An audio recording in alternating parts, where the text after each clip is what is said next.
Hazrat Bibi Aisha Siddiqa radiallahu anha has mentioned that our beloved Rasul sallallahu alaihi wasallam never liked anything much more than fasting in the month of Shaban. He said, because this month is before the month of Ramadan. He should love fasting in this month more than any other month. The Holy Prophet sallallahu alaihi wasallam explained it beautifully in a hadith that يَغْفُلُ النَّاسُ عَنْهُ بَيْنَ رَجَبْ وَرَمَضَانِ. This is the month of which many people they are unmindful of, because it is between Rajab and Ramadan. As Sayyidina Anas bin Malik radiallahu anhu says that when the moon of Shaban is sighted, Sahaba Ikram alayhim ridwan increased the recitation of Quran. Sahaba Ikram alayhim ridwan used to pay out the zakat. Rulers, they called all the prisoners to the court and they finished all the cases. And the businessmen, they paid up all their loans. And they received all the monies that they owed back to them. Sahaba Ikram alayhim ridwan, they set themselves free from all worldly matters.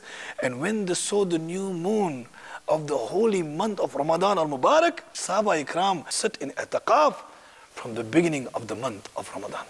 Sallu ala al-Habib sallallahu ta'ala ala Muhammad. मुझे अपनी और सारी दुनिया के लोगों की इस्लाह की कोशिश करनी है।